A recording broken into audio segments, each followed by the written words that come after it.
السلام عليكم ورحمة الله وبركاته. ازيكم عاملين ايه؟ يا رب تكونوا بخير في احسن صحة واحسن حال. من رب العالمين. وحشتوني كتير من اخر فيديو كنت معاكم. ان شاء الله النهاردة الفيديو عجبكم جدا. متنسوش بقى لو عجبكم متنسوش اللايك وتشتركوا في القناة وتشاركوا الفيديو مع اصحابكم. لان الفيديو النهاردة والله العظيم مليان افكار حلوة جدا. ازاي يعني ازاي تشتغلي وانت في بيتك وفي وسط ولادك. تعالي اقولك على افكار كده. مشاريع او شغل من البيت. اول حاجه يا بنات الاكل المتنضف. الاكل المتنضف يا بنات، زي مثلا البتنجان المتقور، الكوسه، ورق العنب، ملوخيه متقطفه ومغسوله متعبيه في اكياس. الاكل البسله مثلا بتبقى متفرطه ديت متفصصه ومعموله برضو على التفريز على طول. الاكل المتنضف دوت يا بنات اللي انتوا ايه اللي انا قلت لكم عليه دوت تمام. بصي يا بنات بقى، بتبقى في صفحات على الفيس. زي مثلا ايه شركات كده. بتبقى بتطلب ناس. تقولك مثلا عايزه مثلا كذا مثلا بنت. تعملي مثلا اكل متنضف، وليكي مثلا ايه نسبه من الفلوس، او ليكي نسبه فلوس معينه. تعالى اقول لك بقى بلاش ايه ان انت تشتغلي مع حد، انت تشتغلي يعني من نفسك. والربح هيكون ليكي لوحدك وفلوسك هتكون ليكي. محدش هيشاركك فيها ولا شركه تاخد منك نص الفلوس. عشان طبعا هي تكون يعني صاحبه المشروع، يعني الشركه اللي بتبقى على الفيس ديت بيبقوا هم اصحاب المشاريع. فليه انت ما تكونيش صاحبه المشروع نفسه؟ ان انت ممكن تعملي انت الحاجات المتنضفه ديت، تجيبي الخضار وتنضفيه تغسليه وتنضفيه كده وتظبطيه وتخلي شكله حلو. وتسوقيه. هتسوقي بقى ازاي؟ طبعا اول حاجه بتبقى القرايب والمعارف. تاني حاجه صفحه على الفيس كده بتعمليها. مالكيش والله في الموضوع الصفحه اللي على الفيس والكلام دوت. ممكن مثلا تبداي بجروب مثلا صغير كده على الواتس، في القرايب كده جيرانك حبايبك اللي ايه اللي انت عارفاهم. تمام. بتبقى في طبعا ناس كتير قوي يعني بتبقى شغاله وما بتلحقش يعني تروح البيت تعمل الغدا والكلام ده كله، فبتبقى عايزه حاجات ايه يعني الاكل بتاعي يبقى متنضف كده عشان يبقى سريع كده على الاكل على طول، على الطبخ على طول. تمام ماشي يا بنات. ده كده اول حاجه الاكل المتنضف. تاني حاجه يا بنات الاكل المتفرز. ماشي. هنعمل مثلا ايه؟ هنعمل الصلصه. بسله، سبانخ، ملوخيه برضو، فاصوليا، جزر، البطاطس الصوابع، البومفريت ديت او الفارم فريتس، باميه. نعمل اكل برضو كده يا بنات بنبقى مفرزينه وبيطلع مشاريع برضو، بيتعمل فكره مشروع. بتبقى في ناس والله العظيم بيقولك مثلا احنا عايزين ايه، ما لحقناش مثلا موسم البسله، احنا عايزين مثلا ايه بدل ما اروح اشتري كيس مثلا مجفف بشيء مثلا برقم مثلا معين، ب10 ب20 زي ما يكون مثلا يعني. لا انا اجيبه حاجه كويسه وواحده تكون عاملاه كده في البيت ونضيف. بدل ما اجيبه ايه بتاع الشغل المصانع والكلام ده كله. في ناس بتحب كده، يعني انا واحده من الناس مثلا لما خلصت مثلا الحاجه اللي في الفريزر عندي. لما حبيت اجيب كيس بسله رحت شفت حد بيعمل واشتريت منه. ماشي. ده كده الاكل المتفرز يا بنات. تعالوا بقى نشوف الاكل الجاهز. الاكل الجاهز بيبقى مثلا على التحمير كده، يعني انت خلاص عاملاه اوريدي ومجهزاه وحاطاه في اطباق كده فويل ومغلفاه ومخليه شكله حلو كده. ماشي. الاكل الجاهز هنعمل يا بنات ممبار محشي، وممكن برضو تشكيله كده محاشي حلوه. طبعا الممبار محشي يبقى مسلوق، والمحشي طبعا بيبقى برضو جاهز برضو على التسخين بس كده، او على اللي يتحط في الميكروويف. تمام يا بنات. يا دوبك بس على التحمير. حمام بقى محشي، فراخ محشيه، بصوا بط بقى. يعني زي يعني فهماني الاكل الجاهز يا بنات. بانيه كده، بانيه كده متبل على القليه كده، طبعا محطوط في البيت والبقسماط يا دوبك بس يطلع على القليه. صوابع كفته كده بالرز. برجر. كفته لحمه يا بنات. تمام يا بنات. وربنا يحسن ما بين ايديكم يا رب. طبعا المحاشي زي ما قلت لكم دي كلها يعني افكار مشاريع. الاكل الجاهز ده برضو والله يا بنات الاكل المتنضف والاكل الجاهز دي يعني مشاريع حلوه جدا. تعالوا بقى يا بنات نشوف رابع نقطه. رابع نقطه يا بنات اللي هي بقى ايه صوص الكاتشب والمايونيز. الصوصات طبعا زي الكاتشب والمايونيز، مستردة. التتبيلات، تتبيلة فراخ، تتبيلات بانيه، تتبيلات الحاجات ديت. تمام يا بنات. في فيديوهات كتير قوي على اليوتيوب معموله للحاجات ديت يا بنات. لو انت مثلا مالكيش في متعرفيش هتعملي كاتشب، تعملي مايونيز، تعملي اي حاجه من اللي انا قلت عليها ديت، اليوتيوب ما خلاش يا بنات. هتلاقي فيديوهات بتاعت ناس كتير جدا كويسه قوي وعامله افكار المشاريع ديت، وان شاء الله يعجبكم. شوفوا كده قناه تكون كويسه يا بنات، اتفرجوا عليها وشوفوا هي بتسوق ازاي. انا قلت لكم برده طريقه التسويق، اتفرجوا برده وشوفوا. شوفوا مثلا هي لو بتطلع اكل جاهز بتطلعه بكام، بتعمل ايه. شوفوا مثلا طريقه التغليف بتاعتها. شوفوا يا بنات بتقدموا ازاي مثلا، او ممكن كمان يا بنات تعملوا مثلا عرض حلو جدا. ممكن يعني ايه، عشان ربنا يعني يحسن ما بين ايديكم ويصلح لكم الحال كده، ممكن انت تعملي عرض حلو، عرض يبقى مغري كده بحيث ان يبقى ليكي زباين. يعني دلوقتي معلش مفيش حد فينا ما بيدورش على عرض. انا واحده من الناس، لو دخلت ولقيت حد من الناس ديت عامل عرض، انا طبيعي هشتري منه. مش هشتري مش من الناس اللي مش عامله عرض. وطبعا ده ما يقلش من جوده الشغل بتاعك طبعا. لازم شغلك يبقى كويس والحاجه تكوني جايباها كويسه جدا، والخضار يكون طبعا فرزه اول حاجه نظيفه يا بنات. عشان الحاجه يعني ما شاء الله تتباع كده بسرعه، يبقى ليكي كده ايه سمعه طيبه كده بين الناس في حاجتك. تمام. هنيجي يا بنات نتكلم على خامس نقطة، وجبات العزومات. بتبقى يا بنات بيجي لنا كده يعني ساعات كده ما شاء الله عزومة كده تبقى مثلا ايه على غفلة كده، مثلا هيجيلك مثلا كذا فرد. يعني كذا فرد كده ما شاء الله، 10 أفراد، 20 فرد. زوجك كده مثلا دبسك كده. يعني ممكن تحصل، يعني اقول لك مثلا انا عازم زمايلي، انا عازم اهلي، انا عازم اي حاجة. فساعتها انت بقى ايه هتعملي؟ مثلا هتشوفي المطلوب منك. يعني شوفي هي الزبونه نفسها تطلب منك ايه. تمام. وبناء على طلبها هي انت هتشتغلي. برضو هتشتغلي شغل نظيف، وتطلعي برضو الشغل بشغل حلو كده.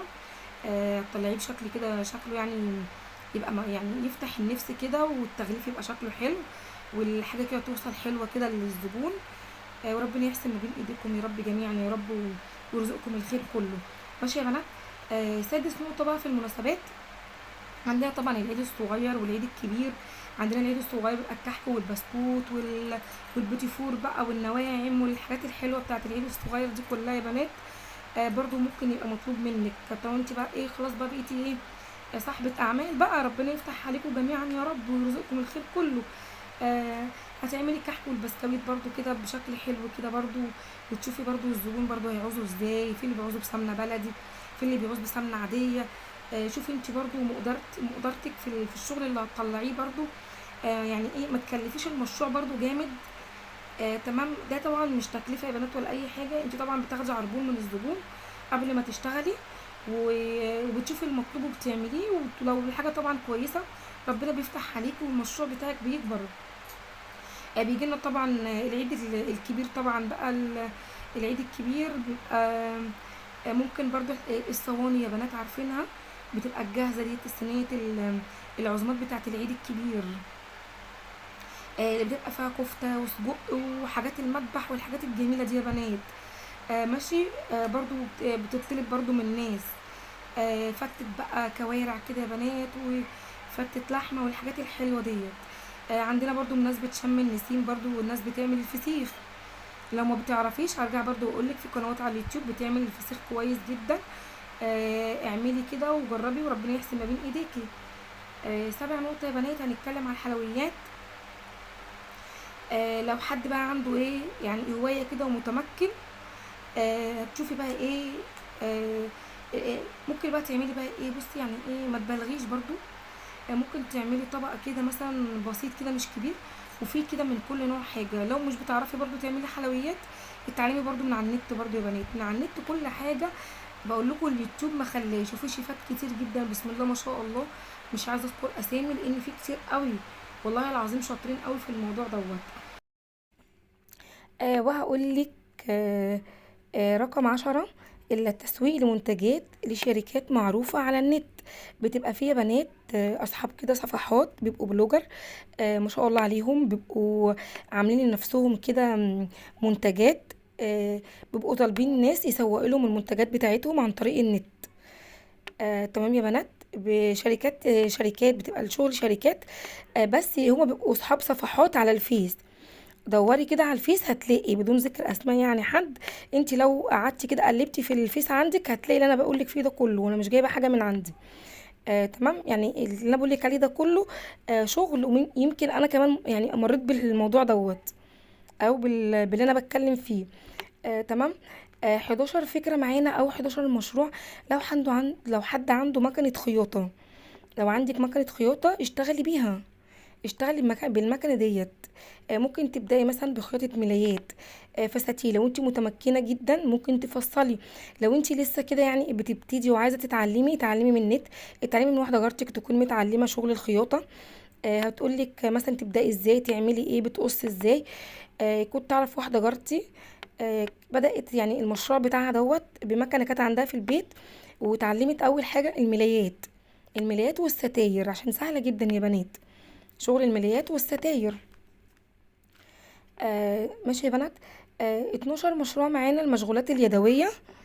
والمشغولات اليدويه دي يا بنات بيبقى مثلا الاكسسوارات، الحاجات اللي بتتعمل كده يا بنات، الاكسسوارات اللي بتتعمل في الايد دي بتاعت البناويت. تمام.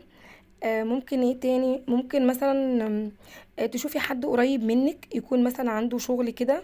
يعني انا مثلا قريب مني في الشارع اللي ورايا حد بيعمل سبوع، بيديك الخامات والحاجة، وبيطلب منك مسدس شمع تشتريه، وهو بيديك الخامات من عنده، وبالمقابل تخلصي الشغل اللي هو بيعلمهولك، وبيديكي اجر عليه. دي برضو تشوفي يعني فكرة ان انت تشوفي حاجة قريبة ليكي. ممكن يكون مثلا مصنع قريب ليكي وعايز مثلا حد يكيس له الشغل. دي برضو فكرة. يعني دوري دوري وهتلاقي. دوري برضو يعني على حاجة كده جنبك، وهتاخدي الشغل برضو في البيت، هتعمليه في البيت، مش هتعمليه في المكان، هتعمليه في البيت عندك. تمام. التدريس، لو انت بقى ما شاء الله معاكي شهاده وليكي خلق بقى للاطفال الصغيره ان انت تعلمي وتدرسي وكده، وتاخدي كمان يعني ثواب برضو طبعا. هاتي اطفال، ابدأي مثلا بكم طفله كده، مثلا من قرايبك، من جيرانك، من حبايبك، من ولاد اصحابك. والله لو لقوا شغلك كويس واولياء الامور شغل يعني شكروا في شغلك، فبالتالي مثلا ولية الأمر ديت لما تشوف مثلا صاحبتها، والله ايه أنا في مدرسة قدامي كويسة جدا فلانة الفلانية، شغلها كويس، مخليه ابني ما شاء الله بعد ما كان ميح بقى تمام، وعشرة على عشرة، ربنا يبارك لها يا رب. ده غير ما هتاخدي دعوات ده. بصي بقى كمان يعني شغلك اللي هيتسوق، يعني هو اللي هيتسوق لوحده. الناس هتقول للناس، وهتجيلك ناس عن طريق شغلك انت. ماشي. رعاية منزلية، في طبعا ناس كتير جدا بتشتغل يا عيني ومش عارفة تودي ولادها فين. في يعني لولاد مثلا مامتهم بتبقى متوفية مش عارفين يودوا عيالهم فين. طبعا مفيش مثلا حضانات تقبلهم، سنهم لسه صغير.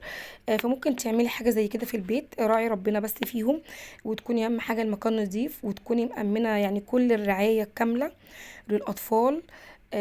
طبعا تكوني محافظة عليهم جدا عشان دول الأمانة معاكي. وإن شاء الله ربنا هيكرمك.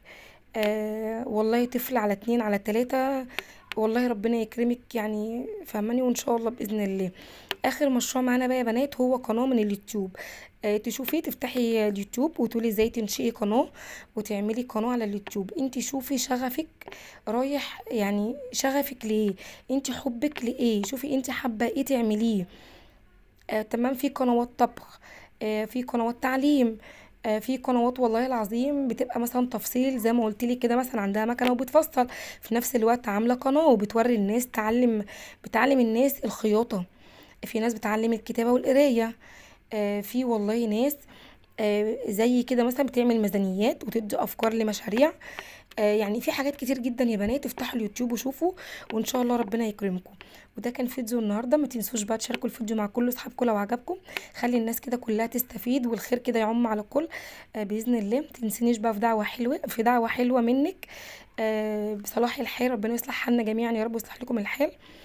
وفي اخر الفيديو اقول لكم السلام عليكم ورحمه الله وبركاته.